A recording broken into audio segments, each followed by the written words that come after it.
Oke, nanti bisa minta Pastor Daniel untuk doa pembuka ya. Oke, shalom semuanya. Kembali lagi kita berjumpa di dalam acara Grow in Christ ya, GIC 4.0, edisi hari Selasa, tanggal 26 Juli 2022. Untuk informasi buat yang menonton secara record, kita akan mengadakan acara ini diadakan setiap hari Selasa jam 7:30 malam ya. Jadi acara ini sebenarnya live secara Zoom ya. Jadi bagi yang mungkin mau mengikuti secara live, nanti next bisa di kolom komentar ya, bisa di chat ya dengan admin, nanti dikasih tahu link untuk Zoom-nya. Oke, baik, kita akan segera memulai acara GIC kita pada malam hari ini, namun sebelumnya kita akan awali dengan doa. Mari saya boleh minta Pastor Daniel untuk berdoa untuk membuka acara ini. Silakan, Pastor. Baik, mari kita berdoa. Bapa kami yang baik, kami bersyukur buat malam hari ini dalam pertemuan kami ibadah GIC melalui Zoom. Bila Tuhan hari ini kami beracara dari awal pertengahan hingga akhirnya. Bila hari ini kami boleh mengalami kebaikan-Mu, kami boleh mengalami mujizat, kami boleh mengalami sesuatu yang luar biasa pada hari ini Tuhan. Berkati kami semuanya, kami siapkan hati kami akan terima kuasa yang datangnya dari Engkau Tuhan. Haleluya. Amin. Terima kasih, Pastor Daniel. Kita sama-sama, teman-teman, akan memuji Tuhan. Saya akan memute semuanya. Mari kita ikuti pujian dan penyembahan yang akan dibawakan oleh Bu Santi.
Oke, baik.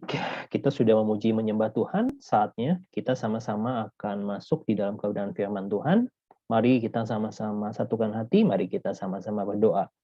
Untuk kebenaran firman Tuhan malam hari ini, Bapa yang baik, Bapa di dalam nama Tuhan Yesus, terima kasih. Kami sudah memuji dan menyembah Engkau pada malam hari ini. Saatnya untuk beberapa menit ke depan, kami rindu, kami mau belajar kebenaran firman-Mu. Mari urapi setiap kami yang hadir malam hari ini. Baik kami yang live dari Zoom maupun kami yang menyaksikan secara recorded. Biarlah urapan Tuhan turun, kuasa Roh Kudus menaungi setiap kami, mencelikan setiap mata rohani kami, supaya kami boleh belajar kebenaran firman-Mu, dan kami mengerti kebenaran firman-Mu. Dan biarlah Tuhan juga memampukan setiap kami, untuk kami sama-sama menjadi pelaku kebenaran firman-Mu. Di dalam nama Tuhan Yesus, kami serahkan acara pemberitaan firman ini ke dalam tangan-Mu. Haleluya. Sama-sama kita yang percaya katakan, amin. Oke, shalom semuanya. Bisa kedengaran ya, saya punya suara, saya harap kita semua bisa Kedengeran kok. dengar dengan jelas. Baik, terima kasih Pastor Charlton. Oke, saya minta izin sama Pastor Charlton, saya sudah membuat, sorry ya. Oke, jadi saya sudah membuatkan ringkasan tersendiri dari apa yang menjadi bahan kita malam hari ini, yakni kita membahas tentang Roh Kudus. Ya, ini adalah bagian yang kedua. Jadi buat teman-teman yang mungkin yang keskip gitu ya, jadi bisa mencari ya, mungkin ya, nanti bisa mencari yang ada di YouTube ya, YouTube Gereja IHK. Jadi buat teman-teman yang mau belajar kebenaran firman Tuhan ini bisa menyaksikan di YouTube. Oke, baik, kita akan melanjutkan tentang Roh Kudus malam hari ini. Saya cuma beri waktu 15 menit, nanti ada diskusi, jadi kita akan sama-sama belajar.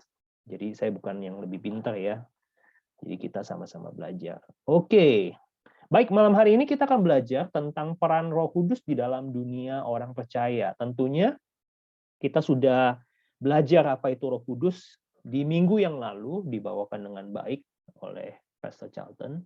Jadi minggu ini saya melanjutkan tentang apa sih peran Roh Kudus di dalam kehidupan orang percaya. Ya, banyak sekali orang tahu tentang Tuhan Yesus, tentang Allah Bapa, tetapi banyak orang Kristen yang sedikit menyadari bahwa Roh Kudus adalah pribadi Allah yang juga punya peranan dalam kehidupan orang percaya. Setidaknya di sini kita akan belajar ada 8 peranan Roh Kudus. Ya, saudara pasti tercengang-cengang, ternyata Roh Kudus itu begitu dahsyat dan punya peran yang luar biasa di dalam kehidupan kita sebagai orang percaya, ya.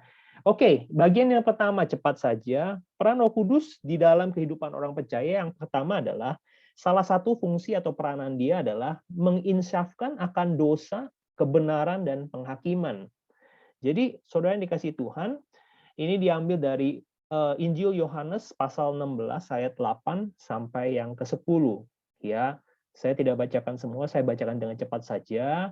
Injil Yohanes 16 ayat 8 sampai 10, demikian firman Tuhan. Ini perkataan Tuhan Yesus Kristus kepada murid-muridnya. Dan kalau Ia datang, Ia itu merujuk kepada Roh Kudus. Kalau Roh Kudus datang, Roh Kudus akan menginsafkan dunia akan dosa, kebenaran dan penghakiman. Ini adalah perkataan Tuhan Yesus sendiri pada saat sebelum dia memasuki proses penyalipan. Ya, jadi dia berpesan kepada murid-muridnya, kalau nanti ketika Tuhan Yesus itu meninggalkan dunia ini gitu, dia akan mengutus penolong ya, yaitu Roh Kudus. Nah, Roh Kudus itu fungsinya apa? Salah satu fungsi peranannya seperti tadi dibahas adalah Roh Kudus itu akan membantu menginsafkan dunia akan dosa, kebenaran dan penghakiman. Ya, lebih detailnya lagi, yang pertama adalah bagian pertama akan dosa. Jadi kita paham dan kita ngerti bahwa di dalam kehidupan orang percaya, saya tahu bahwa orang percaya itu tidak pernah yang namanya kebal akan dosa. Ya, tidak kebal akan dosa. Semua orang, maupun dia besar, kecil, tua, muda, mau sesenior apapun, mau hamba Tuhan sekaliber apapun, ya, pasti namanya orang bisa berbuat dosa. Nah, tapi yang menjadi pembeda, faktor pembeda adalah Roh Kudus itu selalu menjadi pribadi yang lembut, yang mengingatkan kita akan dosa. Ya, banyak orang berbuat dosa tapi nggak sadar bahwa dia berbuat dosa. Itu yang paling bahaya gitu ya, paling gawat, gawat akut. Ibarat orang tuh nggak tahu dia sakit gitu, padahal dia sakit. Nah itu kan bahaya ya. Kalau kita sendiri secara jasmani aja kita nggak tahu, kalau kita sakit, apalagi orang lain gitu ya. Nah, keberadaan akan dosa itu kita perlu peran yang namanya Roh Kudus. Roh Kudus tidak mungkin seorang tuh akan sadar akan dosanya lalu insaf atau bertobat itu tanpa Roh Kudus. Jadi kita percaya, kita bersyukur kita punya pribadi Allah ya, yaitu Roh Kudus di dalam kehidupan setiap anak-anak Tuhan, orang percaya yang menginsafkan dan mengingatkan kita bahwa kita melakukan sebuah pelanggaran, sebuah dosa, ya, sesuatu hal yang tidak menyenangkan hati Tuhan. Kita pasti diingatkan, ya, baik itu dalam bentuk teguran firman, mungkin dalam bentuk teguran kehidupan, mungkin lewat apapun kehidupan kita pasti diingatkan. Oh, iya, misalnya kita sakit misalnya, terkena misalnya ya ini kita akan misalnya terkena virus COVID misalnya, terpapar COVID. Kalau kita diam diri, kita berintrospeksi, kadang kita diingatkan sama Tuhan. Mungkin kita lalai dalam menjaga prokes. Mungkin ya, mungkin juga kita lalai dan mengabaikan apa yang harusnya menjadi anjuran pemerintah. Ya, jadi kurang lebih seperti itu. Tapi Roh Kudus itu pribadi yang lemah lembut, saudara. Ya, dia tidak menghakimi saudara, dia tidak syukurin saudara akan dosa, tidak. Dia justru mengajak kita untuk insaf. Ya, insaf itu bangkit dari keberadaan dosa, sadar, bangkit dan kembali ya, tidak melakukan dosa. Seperti anak bungsu ya tadi yang diceritakan oleh Pak Gembala hari Minggu, tapi khotbahnya kepotong ya, cuma anak sulung. Oke.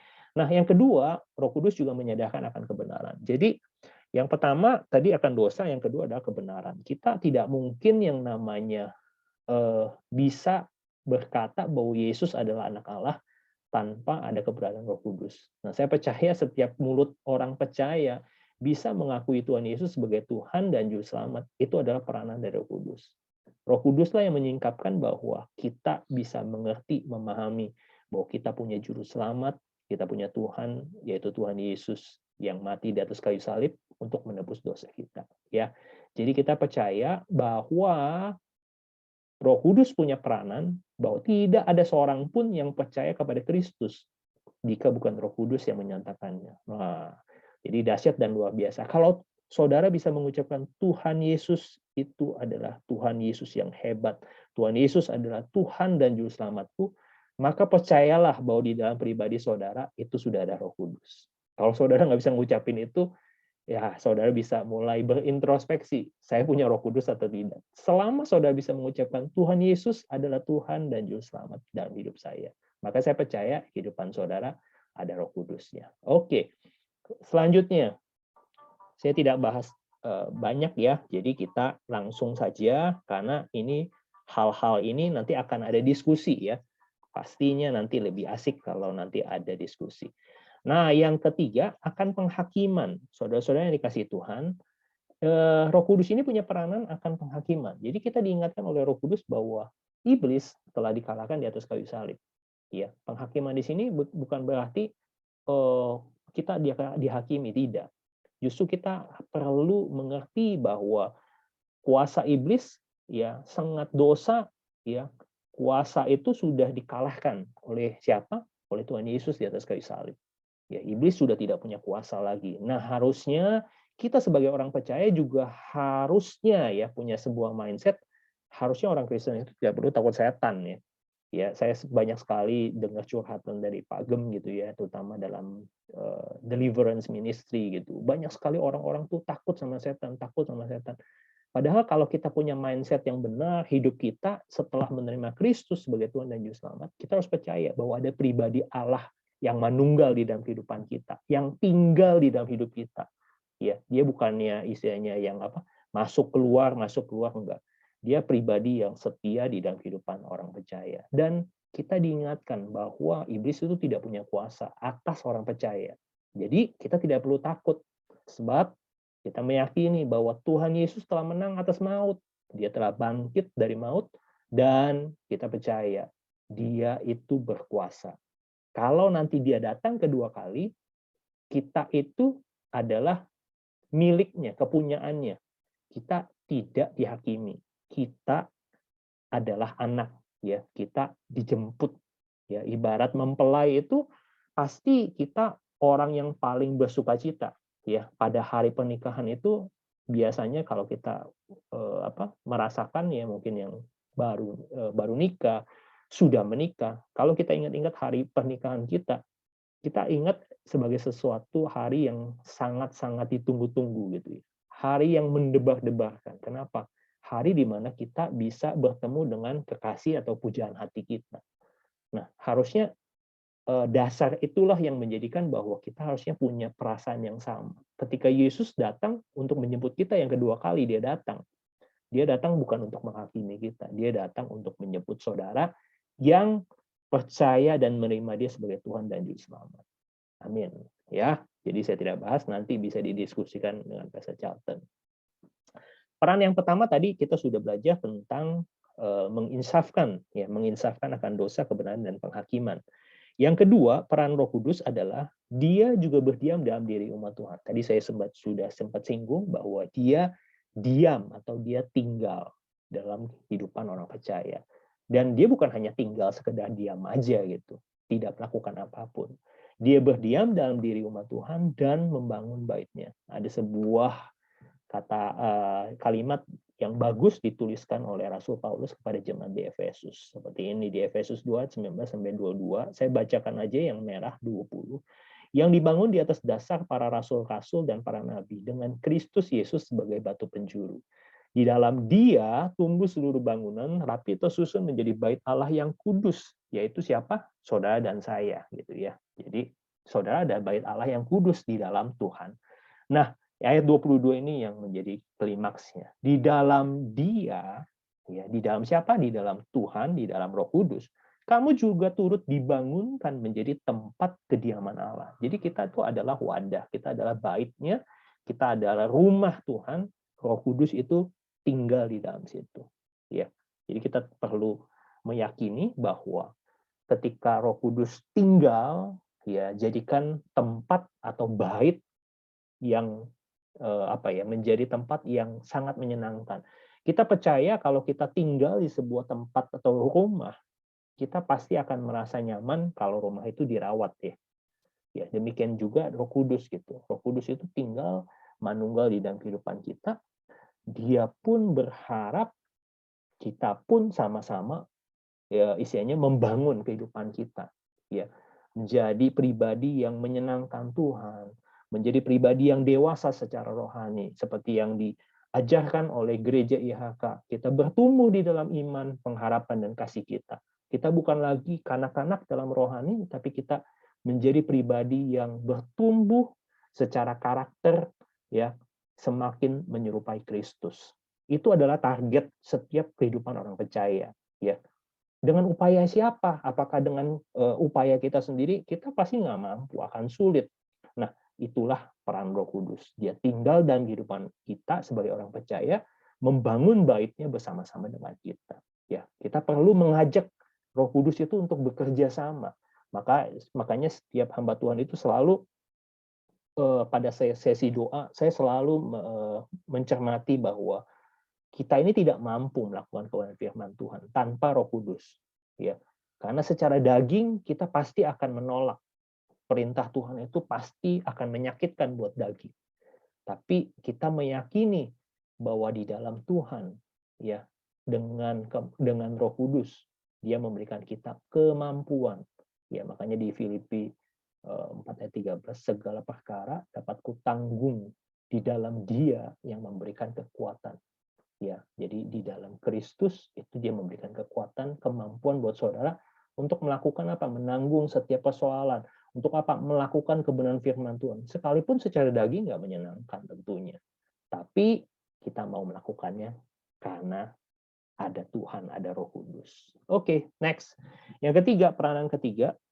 Roh Kudus juga punya peranan tentang yang ketiga adalah mengungkapkan rahasia Kristus. Ya, rahasia apa? Ya, kita baca di Efesus 3 ayat 4-6. Dikatakan, apabila kamu membacanya, kamu dapat mengetahuinya daripadanya, pengertianku akan rahasia Kristus, Ya, pada angkatan zaman dahulu tidak diberitakan kepada anak-anak manusia, tetapi yang sekarang dinyatakan di dalam Roh kepada rasul-rasul, kepada nabi-nabi yang kudus, yaitu bahwa orang-orang bukan Yahudi, karena berita Injil turut menjadi ahli waris dan anggota tubuh dan peserta dalam janji yang diberikan Kristus Yesus. Jadi kita mengerti bahwa zaman dulu itu mungkin roh Tuhan itu hanya menghinggapi orang-orang tertentu. Jadi ada imam kepala, ada ahli-ahli yang mungkin rasul-rasul, ada nabi-nabi yang mungkin dipilih Tuhan secara spesial, ya, secara khusus, ya. Jadi kita mengenal itu. Jadi Tuhan itu berbicara tidak secara audible, secara langsung, ya mungkin Tuhan memakai Musa, memakai nabi-nabinya, hakim-hakim, raja, dalam menyampaikan pesan. Tapi kita mengerti sekarang bahwa sekarang tidak seperti itu, gitu.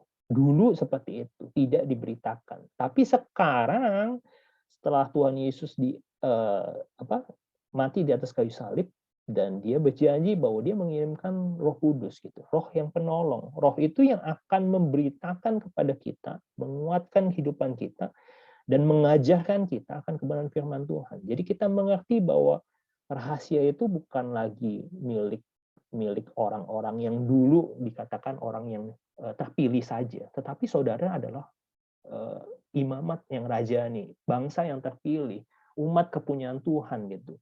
Ya, jadi saudara adalah ahli waris kerajaan sorga. Jadi bukan hanya orang Yahudi pada saat itu. Ya kita mengerti bahwa orang-orang Israel atau orang Yahudi itu punya privilege khusus, ya, punya sebuah sebuah privilege itu apa? Sebuah hak khusus, gitu ya. Mereka itu menerima janji. Mereka dipilih Tuhan, ya.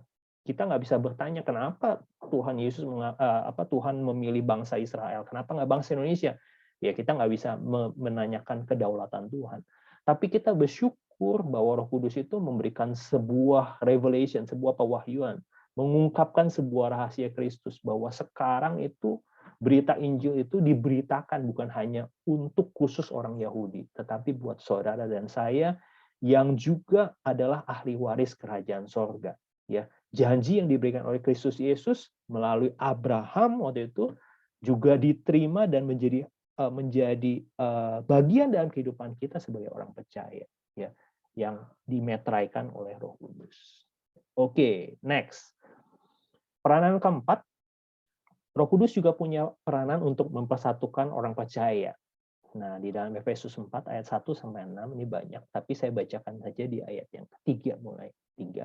Hendaklah kamu selalu rendah hati, lemah lembut dan sabar, tunjukkanlah kasihmu untuk saling membantu dan berusaha memelihara kesatuan roh oleh ikatan damai sejahtera, satu tubuh, satu roh, ya, sebagaimana kamu telah dipanggil kepada satu pengharapan yang terkandung dalam panggilanmu, satu Tuhan, satu iman, satu baptisan, satu Allah dan Bapa dari semua. Jadi kita percaya bahwa banyak sekali orang-orang di luar sana berkonflik, ya. Jadi saya nggak cocok sama si A, ya, sama si Kristen, gitu. Jangankan ini, ya, jadi jangankan lain agama, gitu. Satu agama aja kadang-kadang kita suka punya konflik, gitu. Jadi tapi kita harus meyakini bahwa Roh Kudus itu mengingatkan dan punya peranan yang sangat besar dalam mempersatukan kita sebagai orang percaya. Kita mungkin juga punya latar belakang keluarga, cara pendidikan yang berbeda, cara budaya yang berbeda, adat istiadat yang berbeda, ya. Namun di dalam satu gereja kita bisa sama-sama bersatu hati, merendahkan hati kita untuk tunduk, ya, di dalam satu pimpinan, di dalam satu kehendak Tuhan, yaitu kita belajar untuk sama-sama membangun, ya, membangun kehidupan kita, ya, sama-sama menyatakan kasih kita. Nah, itulah indahnya Roh Kudus, ya. Jadi di dalam gereja itu kita percaya bahwa ada kuasa Roh Kudus yang bisa mempersatukan kita, orang-orang percaya, sekalipun dengan berbagai latar belakang yang berbeda, yang seperti tadi saya sebutin. Ya mungkin ada pendidikan beda, mungkin ada yang latar belakang keluarganya berbeda, sukunya berbeda dan lain sebagainya. Tetapi ketika kita berbicara sebagai orang percaya, saudara percaya Tuhan Yesus sebagai Tuhan dan Juru Selamat, saya juga percaya, kita percaya bahwa di sana kita mendapatkan satu titik temu, yaitu apa? Kita itu memenuhi sebuah panggilan, yaitu dipanggil untuk yang tadi ya dikatakan oleh Rasul Paulus kepada jemaat di Efesus, bahwa kita dipanggil kepada satu pengharapan ya dalam panggilan Tuhan ya, yaitu kita itu sama-sama bergerak sebagai anggota tubuh Kristus ya. Kalau kita menyadari esensial kita satu, peranan satu dengan yang lain, anggota tubuh Kristus itu nggak punya fungsi yang sama, berbeda-beda. Ya mungkin ada yang seperti kita punya anggota tubuh aja kan ya. Kita ada yang sebagai mata, ada yang punya tangan, ada yang sebagai lidah, ada yang sebagai hidung, ada yang sebagai telinga. Ya tentunya fungsi tangan berbeda sama fungsi mulut ataupun kaki gitu. Ya jadi nggak bisa kaki bilang, oh enak amat tuh jadi leher gitu ya. Kayaknya nggak ngapa-ngapain kerjanya cuma tolah-toleh gitu ya, contohnya gitu. Kok kayaknya kerjanya duduk-duduk doang gitu, santai gitu ya. Saya diinjek-injek ke sana sini capek. Ya kita nggak bisa seperti itu gitu. Kalau kita belajar percaya bahwa kita tuh dipanggil sebagai satu kesatuan tubuh Kristus, maka kita percaya bahwa Roh Kudus itu yang mempersatukan kita juga sebagai orang percaya untuk memenuhi panggilan Allah gitu ya. Jadi lebih jelasnya nanti mungkin bisa didiskusikan ya sama Pastor Charlton. Ini saya buru-buru. Oke, yang kelima ya, Roh Kudus juga punya peranan menjadi roh penolong dan roh penghibur. Nah, tentunya kita familiar dengan Injil Yohanes 14 ayat 16 sampai 26. Tuhan Yesus berdoa, dia akan minta kepada Bapa dan ia akan memberikan kepada kita seorang penolong yang lain supaya ia menyertai kita selama-lamanya ya. Jadi Roh Kudus itu adalah pribadi yang diutus ya, diutus oleh Bapa sebagai penolong. Tentunya Pak Charlton juga sudah menyinggung kemarin, penolong itu pasti lebih kuat daripada yang ditolong gitu ya. Jadi kita ini lemah, kita ini terbatas, untuk itu kita butuh penolong. Ya. Jadi dan bersyukur Roh Kudus ini punya satu sifat yang luar biasa. Ia sifat yang setia. Ya. Kadang kalau kita punya penolong atau teman, mereka terbatas. Ya.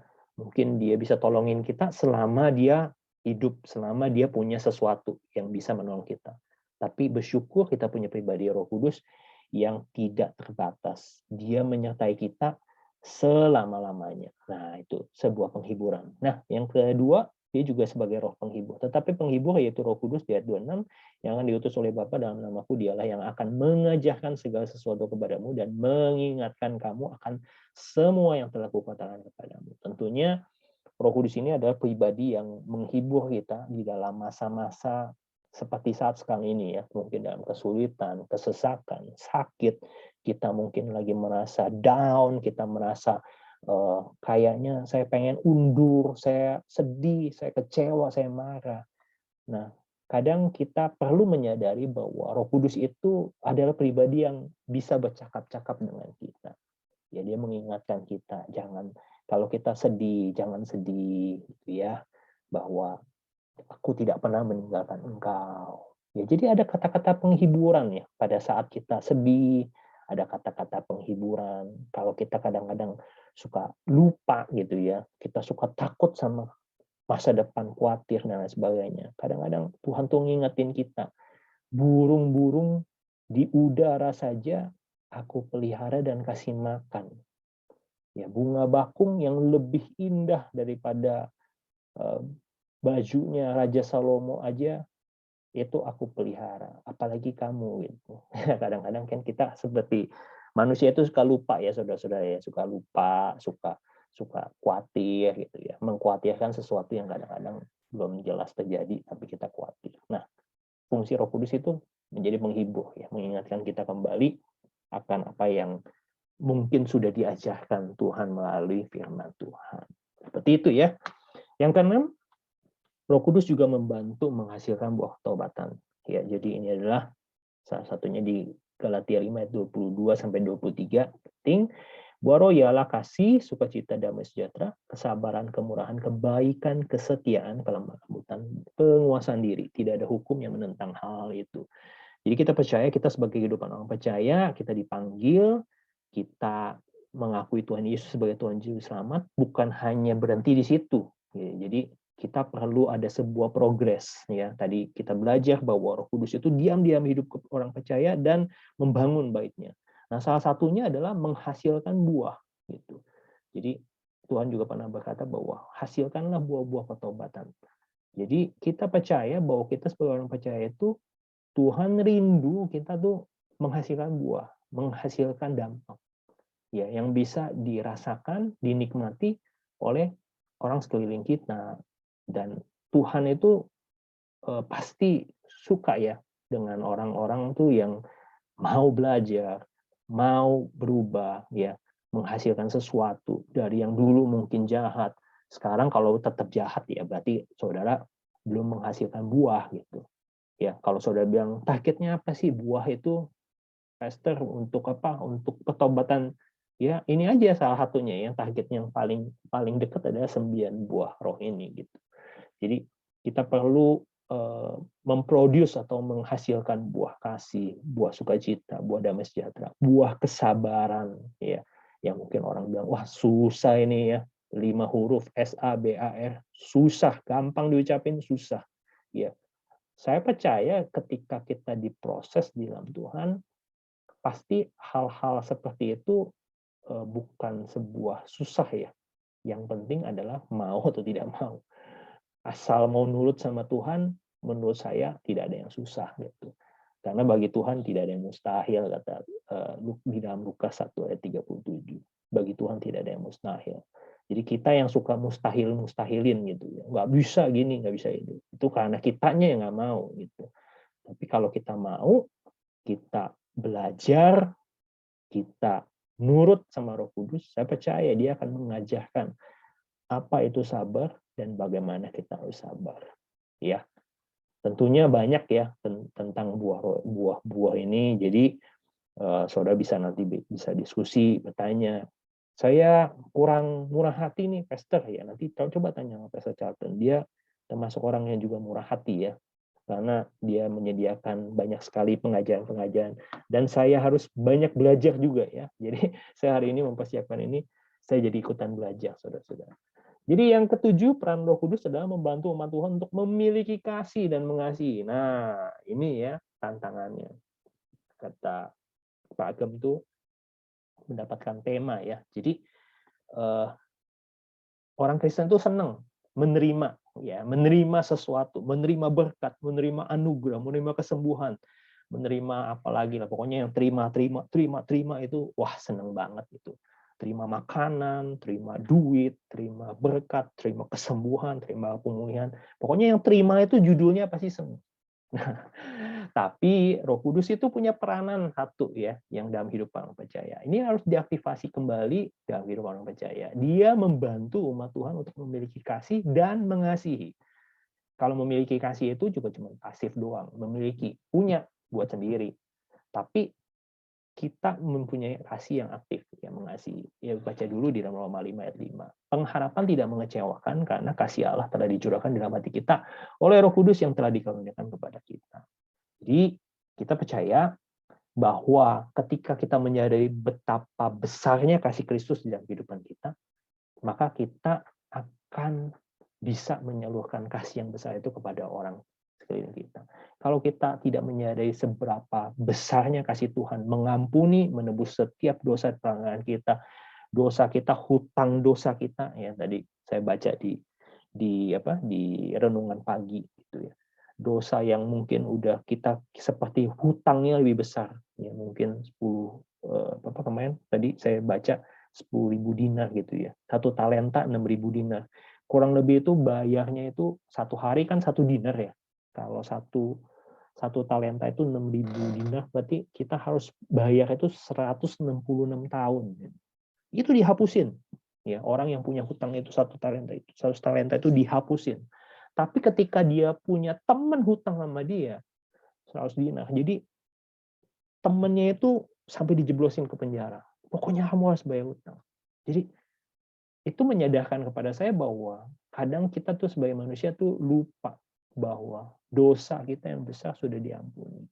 Ya, ayo dengan kita menyadari seberapa besar dosa kita sudah diampuni, sudah selayaknya lah kita menunjukkan betapa kasih Tuhan yang murah hati itu mengasihi kita, dan kita tunjukkan bagaimana kita mengasihi orang-orang di sekeliling kita. Ya, tentunya pasti nggak mudah ya, pasti saudara punya pikiran banyak. Wah, saya nggak bisa, Pastor, mengasihi orang ini, ya, orang ini kerap kali menyakiti saya, orang ini menyebalkan, orang ini kecewakan saya. Saya pun belajar, saudara, nggak mudah memang. Tapi sekali lagi, Roh Kudus yang ada di dalam kehidupan saudara dan saya akan memampukan saudara, ya, memberikan pengetahuan, memberikan penghiburan, menolong, mengingatkan apa yang diajarkan pada hidup saudara, untuk saudara bisa melakukan, bisa mengasihi orang-orang yang mungkin saudara pikir atau tidak layak menerima kasih saudara.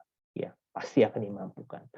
Oke, yang terakhir, ya, peran Roh Kudus yang terakhir, memberi kemerdekaan atas dosa. Jadi kita baca di dalam 2 Korintus 3:17, sebab Tuhan adalah roh, di mana ada roh Allah atau Roh Kudus, di situ ada kemerdekaan.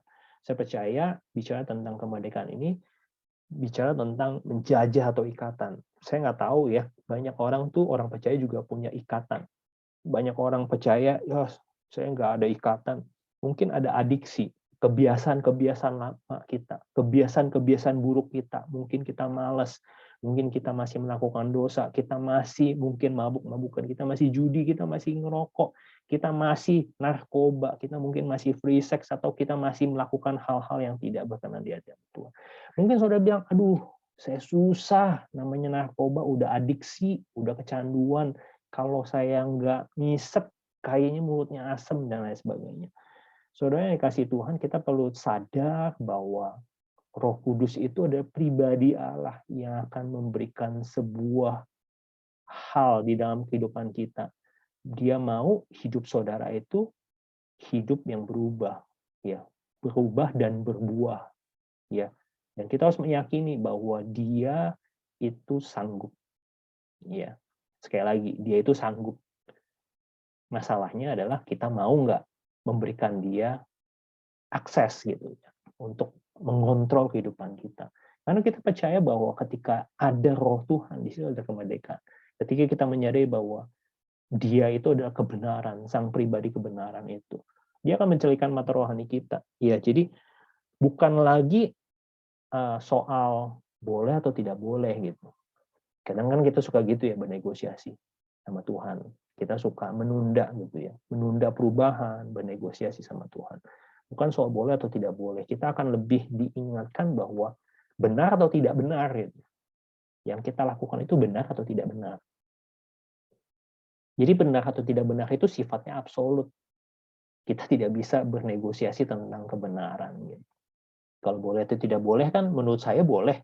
Menurut Pastor Charlton mungkin nggak boleh gitu. Menurut saya boleh nih makan daging, menurut Pastor Charlton makan daging banyak-banyak boleh gitu. Mungkin menurut saya, saya kalau makan kebanyakan kepala saya pusing, mungkin seperti itu. Jadi boleh atau tidak boleh itu ukurannya berbeda. Tapi kalau bicara mengenai kebenaran, saya percaya apa yang dikatakan Tuhan bagi Pastor Charlton sama saya sama. Ya, di mana ada Roh Tuhan, di situ ada kemerdekaan. Ya, jadi buat teman-teman yang mungkin masih ada kecanduan, masih ada masalah apapun, bisa tulis di kolom komentar, ya, ataupun ya mungkin bisa secara private nanti didoakan ya sama Pastor Charlton atau Pastor Paulus ya, sama Pak Gem, atau ada Pastor Rudy di situ. Mungkin ada yang masih ada penyembahan ya, masih menyembah sesuatu, masih menyimpan. Ya, nanti bisa hubungin Pastor Rudy ya, nanti kita doakan sama-sama. Oke, jadi terakhir, sebagai orang yang telah mengambil keputusan untuk menerima Kristus sebagai Tuhan dan Juru Selamat, tentu kita harus juga mengundang Roh Kudus untuk masuk di dalam hidup kita. Ya, jadi itu. Saya udah ngomong kelamaan. Oke, Roh Kudus memiliki peranan yang berbeda, tapi dia adalah pribadi ya, yang pasti juga punya peranan seperti yang dikatakan.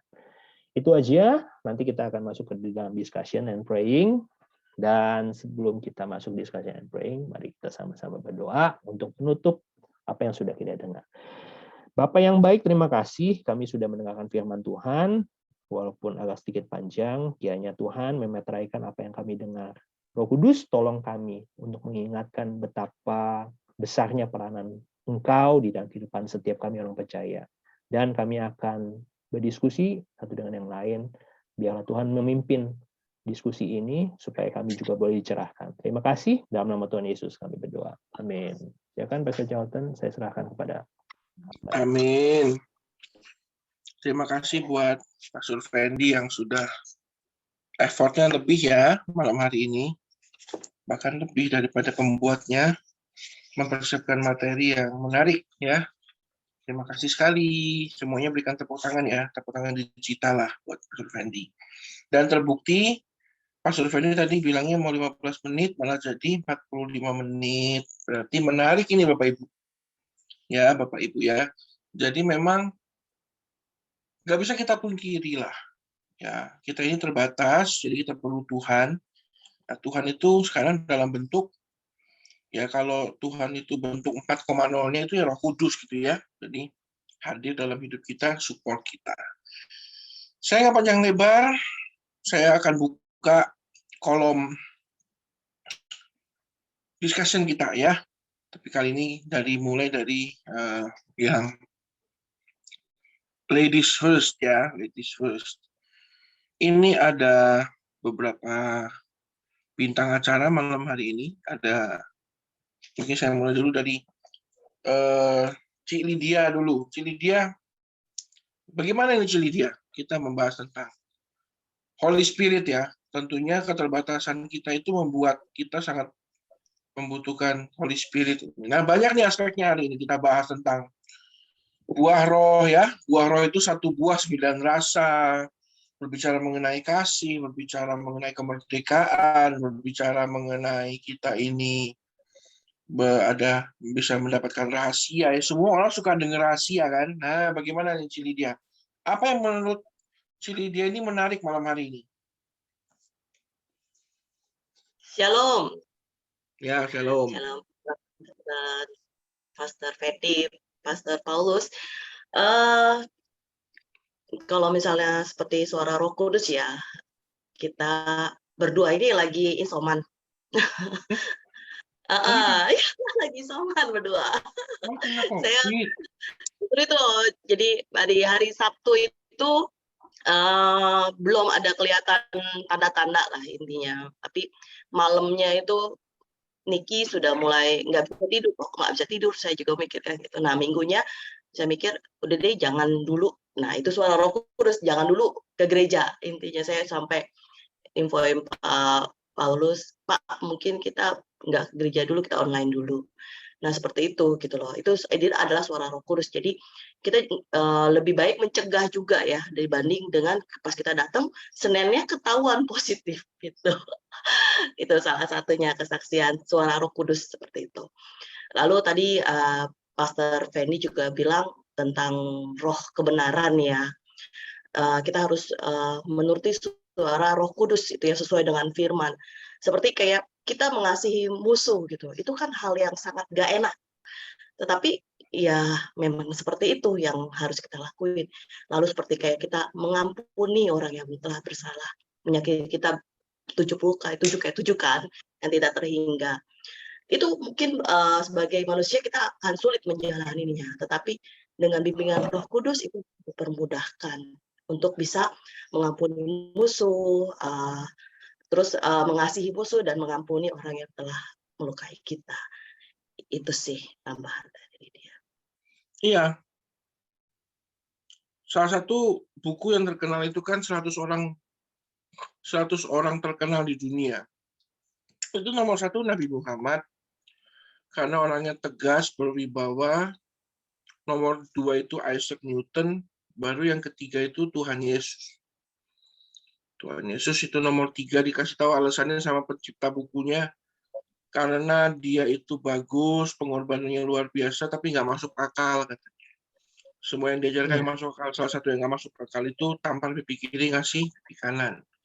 Kalau cartonya ditampar itu ditampar pipi kiri, kasih bogem kanan, gitu. Jadi itu memang nggak masuk akal. Salah satu yang nggak masuk akal. Nah, pekerjaan Roh Kudus itu nggak pernah masuk akal. Salah satunya, kok bisa kan ngasih suara Roh Kudus tadi, kasih tahu kamu lagi COVID kan gitu. Ataupun dalam banyak cerita malah dibuat terlambat oleh Roh Kudus, terlambat naik pesawat. Rupanya Suka seperti itu bukanlah suatu kerugian, malah sebuah keuntungan ya. Jadi udah Pak Fendi nggak usah minta maaf, orang udah lebaran udah selesai masih minta maaf aja. Sudah bagus tadi Tapi firmannya. Oke. Bagus, nggak apa-apa Pak Fendi. Nggak usah minta maaf, kita sudah nggak lebaran. Nah, terus jadi memang kita ini sekarang hidup di zaman di mana semuanya serba nggak masuk akal. Baru masuk akal kalau kita jadi anak Tuhan, orang percaya. Baru semuanya connect gitu. Jadi bagi Bapak Ibu juga yang mendengarkan siaran dari grow in Christ kita malam hari ini, ya kita harus mendekat kepada yang tidak masuk akal. Kalau zaman dulu kan kita banyak hal yang nggak masuk akal dulu, sekarang jadi kayak biasa kan. Dulu nggak masuk akal itu telepon bisa dibawa-bawa kemana-mana. Sekarang jadi masuk akal. Dulu kan nggak mungkin itu yang namanya mobil. Jangankan mobil dari listrik, mobil dari bensin aja nggak masuk akal. Tapi sekarang malah jadi biasa. Gitu. Jadi kadang-kadang saya berpikir sesuatu yang luar biasa mungkin bukan luar biasa, mungkin karena kita belum nyampe aja otaknya. Gitu. Nah, juga dengan Roh Kudus ya, Bapak Ibu, jadi hari ini dia juga sudah ya mengingatkan kita bahwa seringkali memang sesuatu itu ya harus dibiasakan ya, kemerdekaan, lalu juga suara Roh Kudus itu harus dibiasakan. Gitu ya. Thank you ya Cilia ya, cepat sembuh, nanti didoakan oleh Pastor Paulus Eko Dianto ya, Pak Gem. Oke. Thank you. Sehat selalu, sukacita terus. Bu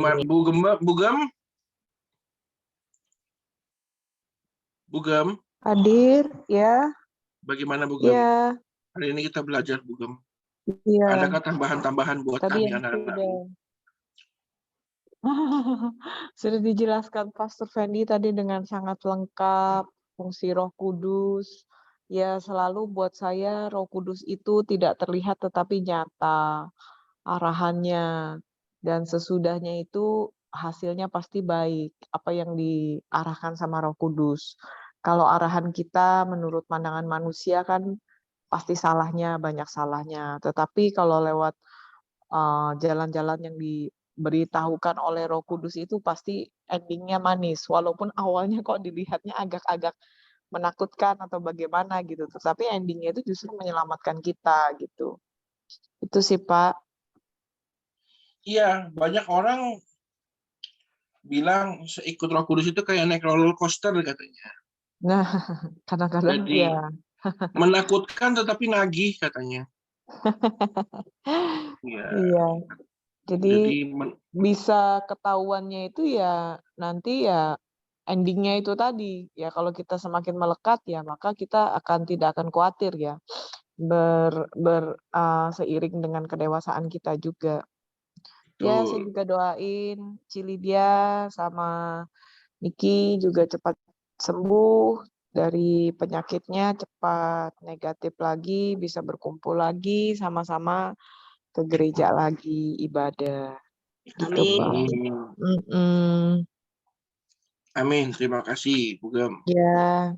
Jadi mari kita semua hari-hari ini kita coba ya. Jangan itu jadi, kalau kemarin Pastor Paulus itu nggak Kristen pokoknya, kalau saya itu jangan jadi Kristen katanya. Udah pernah itu Roh Kudus? Belum, tapi katanya sih Roh Kudus kayak begitu. Waduh, jangan. Jadi harus jadi Kristen yang mengalami sendiri, jangan Kristen katanya, itu nggak bagus tuh, no good ya. Harus menjalani sendiri kehidupan kita bersama dengan Tuhan. Kalau duit aja maunya terima sendiri. Kalau Tuhan maunya orang lain dulu. Itu namanya kurang oke ya. Itu curang itu namanya. Oke, ini ada Ibu Inwahong. Bu, sebut namamu gimana toh, Bu? Mana Ibu? Inwahong. Gimana tuh bacanya? Ci Iin, oh Iin. Iya. Bu Iin. Ya, mohon maafkan saya. Nanti kalau sudah ready on cam, bisa dibuka ya Bu. Kami tunggu insight ataupun pemahamanmu. Puji Tuhan. Nah, ini ada, siapa namanya? Pak Villa. Pak Villa kok namanya kayak pemain dari Brasil ini, Bobar ini apa? Pak Villa, Alase, dari Bogor. Ya, Bogor baru apa? Shalom. Shalom, Pak. Ya, sorry, saya telat masuk dan saya nggak tahu nih handphone saya yang hang atau gimana, suaranya sangat kecil banget. Oh, begitu. Ikuti aja dulu, Pastor. Baik. Yang Ya. dibicarakan samar-samar kedengaran. Baik. Mungkin di sono lagi hujan atau bagaimana, sinyalnya jadi kurang bagus, bisa juga. Nggak apa-apa. Pastor Villa, yang penting sehat selalu ya. Baru selesai hujan deras sih. Oh iya. Mungkin suaranya ke bawah angin, Pak. Bisa jadi. Bisa jadi ini maling sama angin. Yang penting nanti coba dicari lagi. Ngumpet di gunung salak. Nanti dicari suaranya, masukin lagi ke handphonenya, Pak. Takutnya nanti handphonenya kurang suara. Lagi ngumpet di gunung salak. Iya, itu satu-satunya salak berbentuk gunungnya cuma tempat Bapak doang. Oke, Ya, terima kasih ya. Salam buat keluarga ya, Pak. Sehat selalu ya. Tuhan berkati. Oke, itu tadi kontingen kita dari Bogor. Ini langsung kita loncat dulu sama-sama Jawa Barat. Pak Daniel Fernando. Pak Daniel Fernando. Nah, bagaimana? Ya, aku.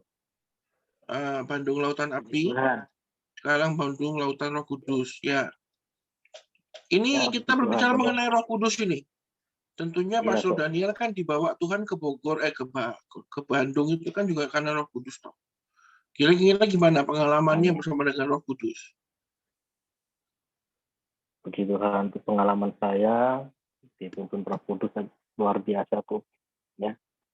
Jika kita dipimpin Roh Kudus, maka hidup kita tuh tidak akan pernah salah. Gitu.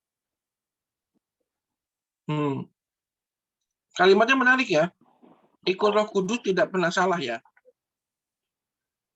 Ya, hidup Roh Kudus kita tidak akan pernah salah. Jika Roh Allah atau Roh Kudus tidak diam di antara kita, maka kita bukan milik Allah. Jadi kalau Kristus sudah, Roh Kudus tinggal di dalam hidup kita, berarti kita adalah milik Allah.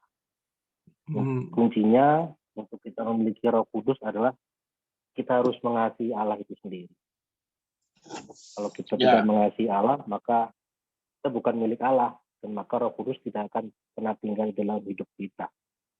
Jadi, kalau kamu mengasihi aku, kamu akan menuruti segala perintahku, aku akan minta kepada Bapa, dan Ia akan memberikan kepadamu seorang penolong yang lain, supaya Ia menyertai kamu selama-lamanya, yaitu Roh kebenaran. Itu kira-kira seperti itu. Penolong, Parakletos itu. The one and only ya. Parakletos itu juga salah satu pengertiannya adalah satu penolong untuk semua. Jadi satu penolong cukup untuk seluruh umat manusia. Jadi memang karena itu pribadinya disebutkan kemarin bagus banget itu di ending dari bahan GIC kita hari ini, bahwa karena dia pribadi Allah itu, dia pribadi yang lembut ya, jadi harus dijaga perasaannya ya, jangan disakiti. Makanya harus dikasihi, disayangin, kayak kita sayang sama keluarga kita, istri pacar kita gitu ya, jangan disakiti. Kalau Tuhan Yesus itu sampai disakiti, sampai disalib, dia masih nggak marah tuh. Tapi kalau Roh Kudus kita sakiti perasaannya, bahaya. Itu disebut dosa yang tidak terampuni ya, Bapak Ibu. Nanti kita pelajari itu di kelanjutan mungkin dari kelas ini, kita akan belajar tentang dosa yang tidak terampuni dan bagaimana kita bersikap terhadap Roh Kudus ya. Oke, Pastor Daniel, tetap semangat di Bandung. Terima Kalau kasih. kalau ada kesempatan nanti kita ke Bandung ya, kita ngopi-ngopi di Bandung. Puji Tuhan. Tunggu, Pastor Charlton. Oke, ini ada Bapak Karolus Dedi. Karolus Dedi. Shalom Pak Karolus. Shalom Pak Karolus. Shalom Pak Dedi. Pak CD lah ya. Pak CD. Shalom. Oh ini ya. Mic-nya mbok dinyalakan dulu. Iya. Iya Pak. Ini kita sebagai duo beruang ini kita. Bagaimana kita itu tentang Roh Kudus? Waduh. Kalau minggu lalu saya bilang ada Roh Kudus, berarti ada Roh Kuda, Pak. Nah, iya, Pak. Roh Kuda, ada Roh Kudus, ada Roh Kuda. Itu namanya roh yang kurang ajar, Pak. Gimana, Pak? Pengalaman Anda dengan Roh Kudus, utama kita hari ini belajar tentang peranannya dalam kehidupan kita, orang percaya itu kan dekat. Kita dekat, kita itu tanpa sadar, itu kita setiap hari butuh pertolongan Tuhan. Saya kemarin itu ada meeting di SCBD, ya. Bukan Citayam Fashion Week loh ya, tapi saya ke SCBD beneran ini. Cari parkirnya nggak dapat, akhirnya doa sama Tuhan. Tuhan, Mbok minta tolong parkiran. Dikasih. Benar-benar depan pintu masuk itu luar biasa, itu parkiran VVIP. Nah, jadi gimana tuh Pak? Apakah seperti itu juga? Kalau menurut saya ya iya ya, Tuhan itu ya bantunya Roh Kudus ya seperti itu. Bagaimana menurut pengalaman Bapak Dedi? Iya. Oke, tadi juga sebelumnya minta maaf masuk agak telat karena ada beberapa hal di jalan dulu, baru masuknya udah di tengah-tengah. Pastor Fendi tadi udah bicara banyak, cuman saya rasa Pastor Fendi sudah memberikan banyak hal yang mengenai tentang Roh Kudus. Oke. Kalau kita mau bicara masalah Roh Kudus, untuk khususnya saya pribadi, selama kita ikut Tuhan, kemudian kita mengandalkan Roh Kudus, itu boleh dikatakan kalau pakai bahasa saya itu ngeri-ngeri sedap. Ngeri-ngeri sedap. Seperti tadi Pastor Charlton bilang, kayak mau naik roller coaster, ya kan? Ya, ngeri-ngeri sedap gitu ya. Memang terkadang kita khususnya di dalam pelayanan, selama saya masuk dalam pelayanan, terkadang kita juga harus sudah memang sangat-sangat mengandalkan Roh Kudus. Karena kita percaya pada saat kita tidak mengandalkan Roh Kudus, maka kita akan ngawur dalam berjalan dan tidak masuk dalam koridornya Tuhan. Dan sesuai dengan yang purpose-nya kita, yang Tuhan inginkan dalam hidup kita gitu. Dan seringkali saya menemukan terkadang seperti suatu hal yang nggak mungkin mengikuti kemauan dari Roh Kudus. Masa sih seperti ini? Masa sih harus melalui seperti ini? Masa sih harus begini gitu kan? Tetapi pada saat kita berserah sama Roh Kudus, apa yang Roh Kudus mau dalam kehidupan kita, dan kita dengar-dengaran dengan Roh Kudus, itu ada satu pekerjaan Roh Kudus yang luar biasa yang terjadi dalam hidup kita. Khususnya kalau kita sudah masuk dalam pelayanan ya, itu benar-benar kita harus mengandalkan Roh Kudus. Karena kita tahu bahwa Tuhan mau pelayanan kita ini tidak stuck. Tuhan mau pelayanan kita ini berjalan selalu naik dan bahkan dinamis gitu ya. Karena kita tahu kalau misalkan di mesin EKG di rumah sakit, kalau stuck itu ya mati. Gitu kan tuh. Gitu itu kan. ada bahasa Jermannya itu. Oh, ada bahasa Jerman ya. Apa itu, Mas? Koit. Oh iya. Koit itu bahasa Jermannya koit. Ya. Tewas. Tewas. Tewas. Ya. Nah, terkadang kita ikut Tuhan tuh, ya seperti yang saya bilang tadi, ngeri-ngeri sedap. Nah, bahkan yang Tuhan mau tuh kehidupan kita tuh apa ya, dinamis gitu. Sehingga kalau Tuhan melihat kalau pelayanan anak-anaknya atau hanya stuck aja, aduh kayaknya gimana ya. Kalau misalkan kita di rumah sakit begitu aja, dokter udah bilang, udahlah angkat aja itu alatnya ya, dah terserah deh mau seperti apa. Nah, jadi kembali lagi, maka itu di dalam khususnya untuk akhir-akhir ini, karena kita tahu bahwa semakin hari sepertinya apa ya, dunia nggak jauh nggak lebih baik gitu. Oleh sebab itu yang harus kita andalkan cuma Tuhan melalui Roh Kudus-Nya. Karena kalau kita tidak mengandalkan Roh Kudus, percayalah kita akan ngaco ya, dalam langkah gitu. Dan akhirnya dulu ya. Dan kita percaya bahwa kalau kita berserah sama Tuhan, kita minta terus pimpinan Tuhan setiap hari, every day kita minta Tuhan untuk guiding kita. Saya percaya banget bahwa Tuhan akan guide kita gitu loh. Dan sampai ada beberapa hal dalam pelayanan, terkadang saya berpikir, Tuhan, masa saya harus melewati hal seperti ini? Masa saya harus seperti ini sampai Tuhan bentuk seperti ini? Tapi terkadang itu yang Tuhan mau. Cuman dia cuma bisa bilang Roh Kudus yang ada dalam kamu tuh, ya itu yang bisa membantu kamu gitu. Jadi kamu harus berserah. Hidup ini harus berserah gitu. Akhirnya mulailah, kalau untuk saya dalam pelayanan, semua itu ya saya cuma bisa surrender aja sama Tuhan. Apa yang Tuhan mau, dengaran sama Tuhan. Dan yang paling terpenting adalah tahu diri. Wah, terkadang kita nggak tahu diri sama Tuhan, gitu loh ya. Kita merasa bahwa kita lebih hebat. No. Kita harus tahu diri, siapa sih kita gitu loh. Itu aja sih. Pada saat kita sadar kita tahu diri, wah, Roh Kudus akan lengkapi kita kekurangan-kekurangan apa yang ada pada kita. Oke, saya rasa itu aja, nggak panjang lebar. Dan makanya tahu diri itu jauh lebih susah daripada cari tahu bulat, Bapak Ibu. Kalau tahu bulat tuh digoreng dadaan, harganya 500-an. Aduh, tapi kalau tahu diri itu, waduh, itu komoditi yang lebih mahal daripada super chipnya handphone kita itu. Aduh, mahal. Jadi memang apa yang Pak Dedi katakan ini berbicara mengenai nurut, Bapak Ibu, nurut.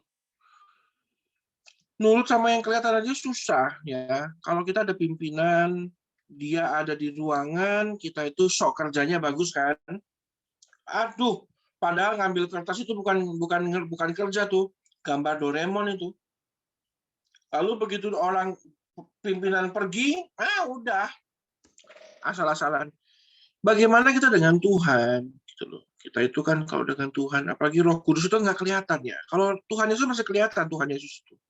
Kalau Roh Kudus itu nggak kelihatan, bagaimana kita bisa tunduk dan taat, apalagi setia sama yang tidak kelihatan. Itu ditunjukkan, makanya Pastor Paulus itu selalu bilang, taatmu pada yang tidak kelihatan itu ditunjukkan dengan taatmu pada yang kelihatan dulu, gitu.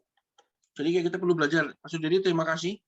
Ya, marilah kita taat, tunduk dan setia. Taat itu kalau Bapak saya selalu ngomong TTS ya. Taat, tunduk, dan setia. Memang karakter kita itu, tahu diri itu ya dinilai dari TTS. Taat, tekun, dan setia sama Tuhan Yesus. Thank you Pak Dedi. Semoga minggu depan Bapak ada lagi, nanti kita bahas lagi yang lebih seru lagi. Ya, puji Tuhan. Pak Surudi, tidak lengkap tanpa engkau menambahkan sesuatu, Pak Surudi. Ya, shalom hambanya.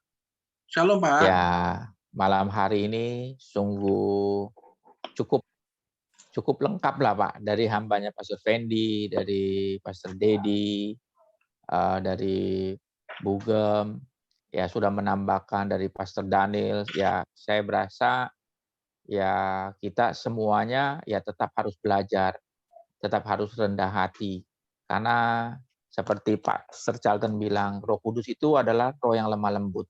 Ketika kita mau membuka hati, berarti kita harus belajar rendah hati.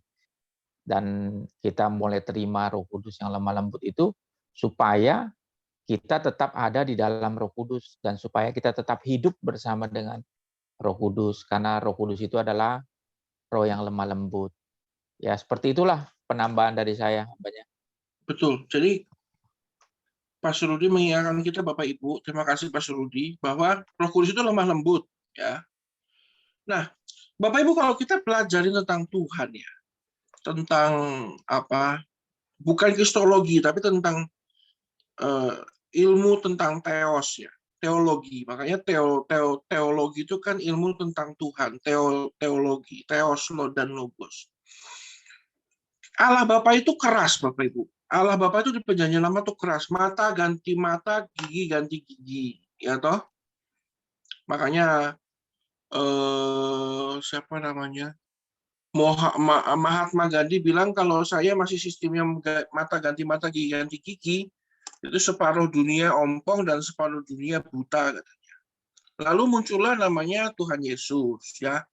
Allah yang penuh kasih, sabar. Tapi kadarnya tuh pas gitu loh kalau Tuhan itu. Tuhan Yesus itu tuh kadarnya pas ya. Enggak beringas kayak Tuhan kita di Perjanjian Lama ya, yang main kalau kita baca di Perjanjian Lama kan tebas sana, potong sana, bunuh sini, bakar situ kan gitu, air bah, hujan belerang, waduh serem. Lalu Tuhan kita baik ya, kadarnya tuh pas ya. Pertamina pasti pas itu kalau Tuhan Yesus ya. Lalu tiba-tiba muncul zaman anugerah di bawah pimpinan Roh Kudus. Di mana Roh Kudus kita itu sangat sensitif, Bapak Ibu. Jadi saya harus berikan peringatan. Ini disclaimer, super disclaimer. Tuhan kita yang namanya Roh Kudus itu sangat sensitif. Sensitifnya itu very sensitif. Jadi dia itu sangat harus dijaga perasaannya itu selembut sutra, sehalus kapas. Jangan kau sakiti hatinya. Ya. Makanya ada lagunya Ari Lasso, sentuhlah dia tepat di hatinya. Misteri ilahi itu. Ya, pokoknya gitulah sama Tuhan. Jadi sentuh dia tepat di hatinya, nanti kau akan rasakan semua. Nah, hati-hati Bapak Ibu. Tuhan kita itu sangat lembut, super lembut. Lebih lembut dari mochi. Jadi lapar saya nih Bapak Ibu ya. Tapi peringatan khusus, sangat-sangat harus berhati-hati. Makanya tadi juga Pastor Dedi juga sudah bilang harus tahu diri. Jangan cuma tahu bulet. Nanti bulet kayak saya. Terima kasih Pak Surudi. Ya, terima kasih Pak Charlton. Penambahan Anda itu selalu pelan-pelan tapi pasti ya. Kayak tanjakan nagrek Bapak itu. Puji Tuhan. Terima kasih Pak. Terima kasih hambanya. Kalau Pak Sursanto itu kan Siti Jaulawi Pak. Dia tuh turunannya maut kalau Pak Santo itu. Nanti belakangan dia. Koniki, jangan kau pikir istrimu sudah ngomong kau selamat juga dari panggilan saya. Pak Niki, mana dia? Iya. Tetap saya panggil walaupun engkau sedang COVID, tapi COVID itu kayaknya nggak kenapa-napa. COVID pun disertai Tuhan sehingga tidak terjadi rasa sakit. Iya. Amin. Amin. Oh iya, saya juga meriang, makanya saya habis dikerokin ini. Tuh, dikerokin saya. Ya, kalau untuk pembahasan soal Roh Kudus ya, kalau untuk kesaksian sih saya banyak banget tentang Roh Kudus, terus gimana Roh Kudus bekerja dalam hidup saya. Cuman saya ambil satu yang simpel aja deh ya.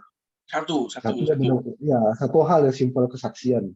Yang Roh Kudus mengarahkan saya ya mengarahkan hidup saya untuk mempertemukan pawang saya. Ya sampai sekarang. Ini buktinya. bukti dari Roh Kudus. Iya. Saya cukup memahami itu. Iya, itu. Ya bisa mengendalikan keliaran saya itu ya. Nah, itulah ya, bukti nyata dari Roh Kudus, bukti nyata dari kuasa Tuhan Yesus ya, sebenarnya sih. Itu. Jadi saya cuman itu aja sih.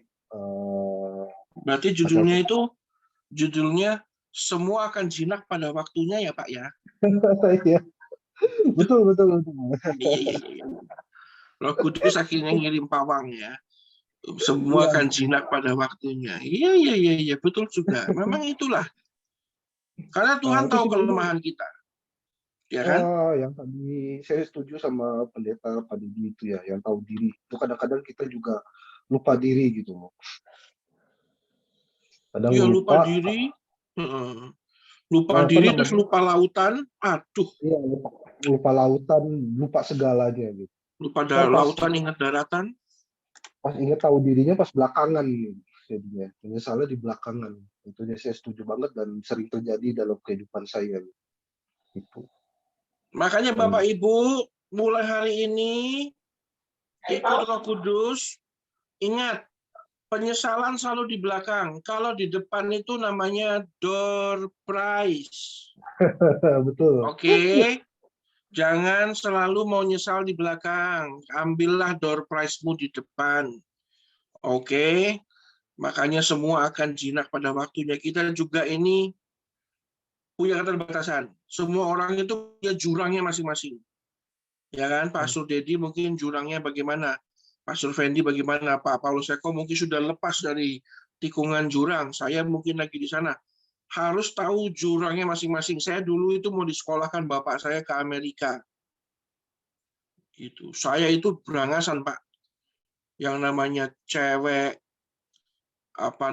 mukuli orang itu tiap hari, Pak. Saya bilang sama bapak saya, kalau saya sampai dikirim ke Amerika, kamu hilang satu anak. Saya ngomong dengan kesadaran penuh. Kenapa? Saya tahu kelemahan saya. Tanpa pengawasan, diawasi orang tua aja saya kayak gitu, apalagi nggak diawasi. Udah makin hilang dari Roh Kudus, saya nggak di IHK saya. Saya mungkin di ICU. Bukan di IHK, di ICU. Aduh, bahaya itu ya. Jadi Bapak Ibu harus ingat tahu diri, jangan lupa daratan. Puji Tuhan. Terima kasih Pak Niki, cepat sembuh ya. Jangan baik-baik sama pawang ya di rumah. Ya. Puji Tuhan. Saya panggil Bapak Henry Giovanni sebelum bintang acara saya turunkan. Pak Henry Giovanni. Ya, shalom. Shalom. Ya Pak. Ya. Kita belajar Roh Kudus lagi Pak hari ini Pak. Oh ya. Hal baru mungkin. Ya, saya mau ini aja paling kesaksian tentang Roh Kudus. Soalnya kalau pengertiannya udah diutarakan sama yang lebih paham. Saya paling apa yang saya alami, saya mau ceritakan. Jadi kan saya ini kan memang baru ibaratnya masuk ke Kristen ini kan juga kan baru. Awalnya kan nggak jelas, awalnya nggak jelas. Jadi penumpang gelap ya Pak dulu Pak. Iya, nggak jelas. Jadi karena pemahaman dulu hidup seperti orang dunia ini ya biasa aja gitu. Tetapi semenjak saya masuk ke sini, itu juga saya percaya bahwa saya dituntun. Masuk sini ada hal yang saya merasa ini benar, oh ternyata salah gitu. Salah satu contohnya, kan saya kelakuan saya juga nggak benar lah. Saya akui saya banyak dosa, saya banyak melakukan kesalahan sebelumnya. Dan saya merasa Roh Kudus tuntun saya dari saya. Salah satunya contohnya dalam banyak hal dah. Seperti contohnya saya marah, saya tidak jujur, saya banyak hal dia banyak mengajarkan saya tentang ini salah loh, ini salah. Ya benar yang tadi Pastor Cetan bilang bahwa Roh Kudus itu lemah dan lembut ya. Walaupun saya kalau dibilang saya ini harusnya nggak layak, cuman saya justru kadang-kadang saya kalau melakukan kesalahan lagi nih, walaupun saya di dalam sudah masuk di sini, Itu seperti Tuhan itu, saya berdoa, Tuhan saya minta maaf, saya salah. Saya kayaknya nggak layak loh Tuhan, saya terlalu dosa sekali. Saya begini terus, kenapa ya Tuhan? Justru Tuhan itu kayak nyejukin hati saya bilang begini. Seperti dia bilang, tidak apa-apa anakku, coba lagi. Maksudnya justru di saat kamu merasa diri kamu kurang untuk melakukan hal yang baik, di situ kamu bisa dibentuk. Dibandingkan kamu merasa benar, merasa puas dan merasa benar, kamu susah untuk dibentuk. Salah satu contohnya seperti yang saya cerita mungkin yang kemarin ya, contohnya dalam hal marah.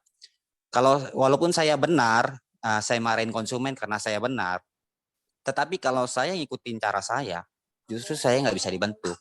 Malah saya disuruh minta maaf, itu hal yang aneh. Makanya saya hal yang menurut saya, oh kok gue yang benar gue harus minta maaf gitu. Maksudnya gitu, seperti hal itu. Tetapi kalau saya melakukan hal itu saya merasa benar, ya hidup saya nggak bisa dibentuk selanjutnya karena saya selalu merasa benar. Justru nanti akhirnya hidupnya ya apa-apa maunya marah gitu. Jadi ya itulah salah satunya. Dan jadi Roh Kudus, selama kamu merasa diri kamu masih kurang, maksudnya kurang itu dalam hal yang mau diproses Tuhan ya, merasa diri kamu itu saya masih butuh Tuhan, saya ini nggak bisa apa-apa tanpa Tuhan. Jadi saya merasa diri saya merasa tidak baik, maksudnya bukan berarti jahat, maksudnya kurang, saya perlu Tuhan pokoknya. Semua apa yang saya lakukan saya perlu Tuhan. Saya merasa kurang kalau tanpa Tuhan. Itu saya akan diperbarui terus. Tapi kalau saya merasa, oh saya udah puas, justru kepuasan saya itu akan malah menjadikan saya menjadi sombong, menjadi saya paling benar sendiri, padahal hidup semua pastilah semua enggak. Saya ngerasa bahwa diri saya itu kalau tanpa Roh Kudus yang tuntun saya nggak bisa. Sampai sekarang ini ada di GIC ini saya nggak bisa yang pasti. Yang pasti saya akan hidup di yang lama. Ya itu aja paling pesertatan. Terima kasih sebelumnya, terima kasih. Terima kasih, Tuhan berkati Pak. Jadi pengalaman dengan Roh Kudus itu harus dirasakan dan nikmati sendiri. Tidak bisa dipelajari ya. Selamat menikmati pengalaman baru bersama Roh Kudus Pak Henry. Puji Tuhan ya. Memang kita kalau belajar Roh Kudus jadinya nggak banyak pertanyaan. Nah, jadinya banyak kesaksian. Nah, saya seneng ya. Tapi saya akan panggilkan kontestan terakhir, Bapak Santo. Shalom Pak Santo. Shalom Pak. Puji Tuhan. Gimana Pak? Iya, tentang Roh Kudus sudah banyak yang menerangkan. Pastor Andy sudah banyak, Pastor Dedi. Wah, salut. Makasih.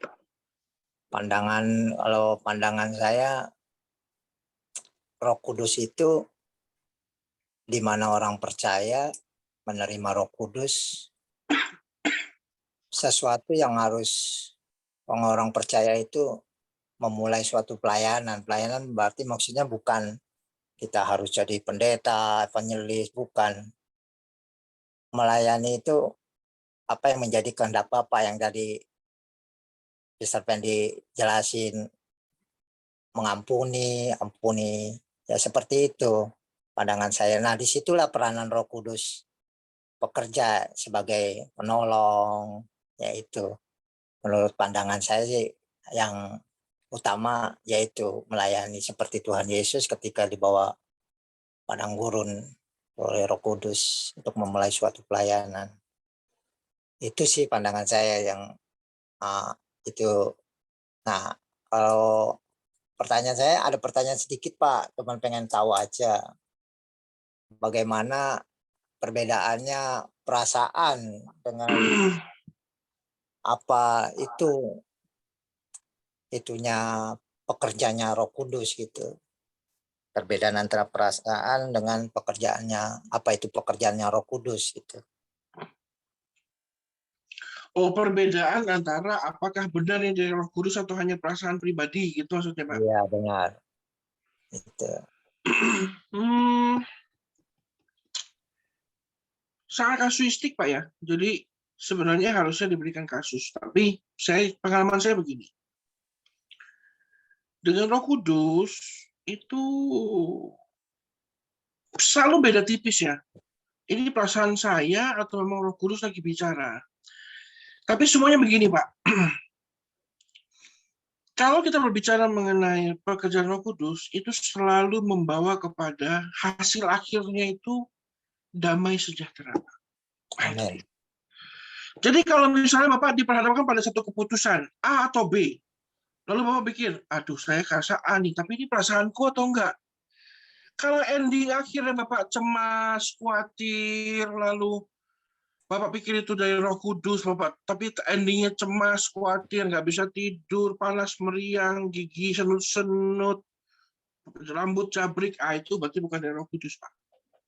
Karena kalau engkau mengambil satu keputusan dan sepertinya diarahkan itu akan membawa kepada sebuah ketenangan, damai sejahtera. Gitu. Walaupun memang kita belum tahu endingnya seperti apa. Jadi gitu Pak. Jadi kuncinya itu damai sejahtera. Semua yang dari Roh Kudus itu nggak pernah membawa kecelakaan. Selalu memberikan hari depan yang penuh dengan pengharapan. Itu dia. Jadi selalu endingnya membawa kita satu tenang. Aduh, aku sudah ngambil keputusan. Jawabannya belum ada, tapi kok aku damai. Itu dari Tuhan, Pak. Karena pada akhirnya sekalipun jawabannya Tuhan adalah tidak, kan gitu. Bapak tetap damai. Gitu loh, ngerti nggak Pak? Bapak udah ngambil keputusan, terus Bapak juga sudah damai, tapi Bapak tetap tidak mendapatkan itu. Atau pilihanmu salah dan engkau diluputkan dari itu, tetap damai Pak. Oh ya, berarti memang ini bukan rezeki saya. Oh ya, memang ini bukan haknya saya. Tuhan mau saya tempat yang lain. Tetap ada damainya Pak. Gitu ya, mungkin jawaban saya secara general itu dulu Pak. Roh Kudus selalu berkaitan dengan damai, tenang, sabar, lalu juga bisa mengendalikan diri. Makanya buah roh itu, selalu berhubungan dengan buah roh itu. Gitu, Pak Santo. Contoh seperti ini, Pak. Saya pernah mengalami ketika sebelum pandemi, saya ibadah di HK itu sore biasanya. Minggu itu rencana saya mau kerja dulu gitu. Jadi sore saya baru ibadah. Suatu ketika motor saya itu sebelumnya memang dalam hari Sabtu itu ada di dalam roh itu sepeda motor kamu dibenarkan, maksudnya diperbaiki gitu. Dan ketika hari Minggu pagi itu saya berangkat dari rumah ke Jakarta itu kan sekitar 58 kilo naik sepeda motor, dan tiba-tiba di jalan itu dengan kecepatan yang mungkin 40 sampai 50 per jam. Sepeda motor itu berhenti. Untung bersyukur saya tidak terjadi apa-apa. Padahal Pak hari Sabtu itu sudah diperingatkan di dalam roh saya itu sudah kamu harus perbaikin motor gitu.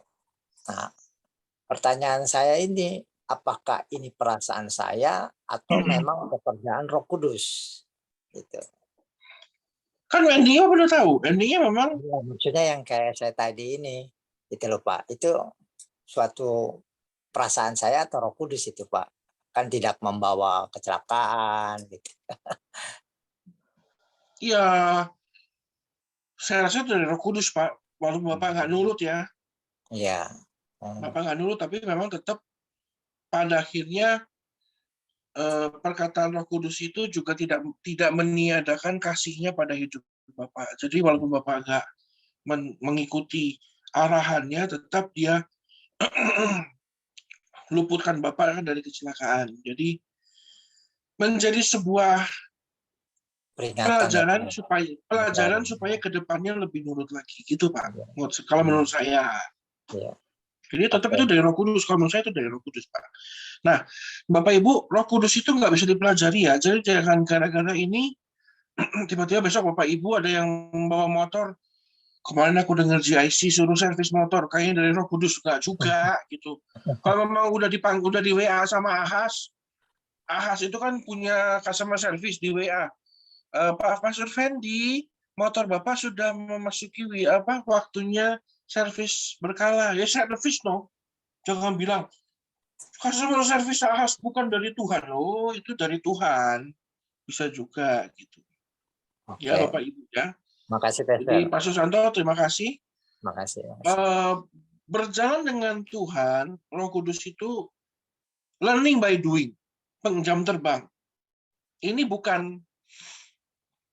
bukan soal mekanis, nggak ada hal yang mekanis dengan Tuhan ya. Semuanya itu pengalaman yang sangat-sangat intim dengan Tuhan. Ibarat kata pesawatnya udah ada, mesinnya udah bagus, udah di-tune up, udah isi aftur, tapi pengalaman flying in the sky itu murni 100% itu keahlian si pilot. Kalau pilotnya bagus, nyetirnya itu enak.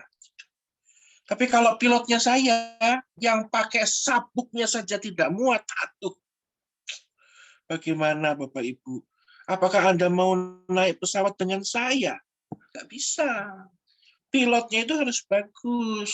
Seperti Kapten Vincent, kan begitu. Jadi, pengalaman ini kita dengan Tuhan, kita sudah belajar tentang apa kemarin, tentang keselamatan, tentang kristologi, tentang Tuhan. Itu membangun sebuah bodi pesawat dalam hidup kerohanian kita. Tapi waktu terbang di kehidupan itu, pengalaman dengan Roh Kudus. Oke Bapak Ibu, terima kasih untuk malam hari ini. Saya serahkan kembali kepada Pastor Fendi dan juga Pastor Paulus Eko Dianto. Ingat, Roh Kudus itu very, very sensitif. Mulai besok pagi, dekati dia dengan lembut, sentuh di hatinya, dan rasakan dan nikmati. Berkat ajaib mujizat terjadi dalam hidup kita. Amin. Tuhan berkati. Oke, puji Tuhan. Thank you. Mari tepuk tangan yang paling meriah untuk Tuhan. Haleluya. Secara virtual juga boleh. Nah, sebelum saya serahkan ke Pastor Fendi, saudara, jadi saya mau ingatkan bahwa beberapa waktu yang lalu kita sudah bahas ya. Jadi Roh Kudus itu adalah pribadi Allah. Jadi saya ulangi ya. Roh Kudus itu adalah pribadi Allah sendiri ya. Jadi kalau kita bicara tentang Roh Kudus, jangan dipisah-pisahkan. Roh Kudus ini berarti sesuatu yang lain. Tidak ya. Karena itu masih ada dalam satu kesatuan dan itu ada dalam hidup kita ya. Nah, kalau kita mengingat satu kisah di dalam Kisah Para Rasul, itu ada namanya Ananias dan Safira yang menjual tanahnya ya. Lalu hasilnya dipersembahkan kepada rasul-rasul, tetapi di situ terjadi satu penipuan ya. Nah, Kisah Para Rasul 5 itu ayat yang ke-3, 4 dan ke-5 itu, dan dikatakan bahwa Ananias, mengapa hatimu dikuasai iblis ya, kata Rasul Petrus ya, sehingga engkau mendustai Roh Kudus ya, dan seterusnya ya, dengan menahan sebagian hasil dari penjualan tanah ya. Lalu Petrus berkata, selama tanah itu tidak kamu jual, ya itu kan kepunyaanmu ya. Dijual pun mestinya hasilnya buat kamu ya. Tetapi kenapa engkau merencanakan perbuatan dalam hatimu? Engkau bukan mendustai manusia, tetapi engkau mendustai Allah. Jadi Roh Kudus itu adalah pribadi Allah sendiri. Lalu ayat selanjutnya dikatakan ketika Ananias itu mendengar apa yang dikatakan Rasul Petrus, maka putuslah nyawanya ya. Dan sangat ketakutanlah orang-orang yang melihat itu, dan Ananias digotong ya dari perkumpulan hamba-hamba Tuhan, rasul-rasul. Dan Safira melihat, dan Petrus berkata, kamu pun juga akan digotong seperti suami kamu. Jadi bukan poinnya pada gotong-menggotong ini, tetapi saya mau tekankan bahwa Roh Kudus itu adalah pribadi Allah sendiri. Nah, ini bedanya Kristen ya, bedanya yang kita percayai dengan orang-orang yang tidak percaya kepada Tuhan Yesus ya. Karena iman kita kepada Tuhan Yesus itu, pertama, Tuhan mencari manusia, jadi bukan manusia mencari Tuhan. Ya, Lalu yang kedua, iman kita itu seperti Tuhan Yesus katakan, aku memberikan penolong yang lain. Nah, penolongnya itu bukan di luar kita, ya, tapi pribadi Allah itu ada dalam hidup kita. Nah, ini yang dikatakan menyatunya ciptaan dengan pencipta, ya. Bukan ciptaannya mencari pencipta, tetapi pencipta yang mendatangi ciptaannya. Ini sesuatu anugerah, ya. Bahkan dikatakan inilah kasih karunia. Ya, jadi tadi ada pesan dari Pastor Charlton, ya mulai besok ya Roh Kudus disapa, ya diajak bicara baik-baik, ya, dan jangan mengandalkan kemampuan kekuatan kita sendiri, karena itu hanya berakhir dengan seperti minggu kemarin saya khotbahkan, letih lesu dan beban berat karena kita tidak memiliki pengetahuan yang benar, ya. Kalau kita memiliki pengetahuan yang benar lalu kita nurut Roh Kudus, maka milik Tuhan itu milik kita, karena Tuhan itu Bapak kita, ya. Jadi milik Bapa milik kita. Ya, jadi kita tidak ada kekhawatiran lagi. Tetapi kalau kita minggat dari rumah Bapa, ya seperti si bungsu itu membawa semua yang bapaknya berikan, ya akhirnya yang terjadi di luar rumah Bapa itu hanya ada kemiskinan, di luar rumah Bapa itu hanya ada kemelaratan, ya, dan tidak bisa makan gitu. Namun demikian kalau pulang lagi, ya Tuhan akan merestitusi, Tuhan akan mengembalikan semuanya yang hilang itu, ya Tuhan akan memberkati kembali kehidupan orang yang bertobat, ya. Tetapi pesan paling terakhir, jangan sampai kita menghujat Roh Kudus, ya. Itu dikatakan di dalam Lukas 12. Setiap orang yang mengatakan sesuatu melawan anak manusia, ia akan diampuni. Tetapi barang siapa menghujat Roh Kudus, kata Alkitab, tidak ada pengampunan. Bahkan dikatakan tidak ada penyalipan Yesus yang kedua kali, itu tidak ada. Jadi jangan dukakan Roh Kudus, ya, dan jangan menghujat Roh Kudus. Salah boleh, ya. Bungsu minggat dari rumah itu kan salah. Tapi dia sadar lalu dia pulang, ya. Lalu dikembalikan lagi semua hak-haknya sebagai anak di rumah bapaknya. Ya, jadi itulah yang membedakan iman Kristen dengan yang di luar Kristus, ya. Jadi ingat, pribadi Yesus atau pribadi Allah yang mendatangi manusia, lalu yang kedua, manunggalnya pencipta dengan ciptaan. Kalau bahasa Jawanya manunggaling kawula Gusti. Nah, ini puncak dari segala kebaikan atau pengenalan manusia kepada Tuhan. Semua orang yang mencari Tuhan itu pasti menginginkan Tuhan itu manunggal atau menyatu dalam hidup manusia, gitu ya. Nah, kita tidak usah cari, kita sudah ada. Nah, karena itu mari gunakan kemampuan kekuatan Roh Kudus yang ada dalam kehidupan kita untuk menuntun, menolong, dan membuat suatu terobosan di setiap persoalan kita. Tuhan Yesus memberkati.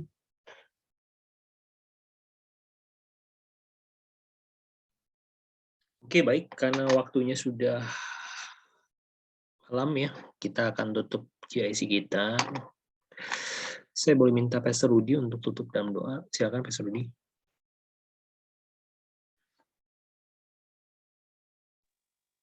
Ya, shalom. Ya, mari kita tundukkan kepala, kita satukan iman percaya kita. Bapa yang baik, sungguh kami bersyukur dan berterima kasih untuk pengajaran pada malam hari ini mengenai Allah Roh Kudus.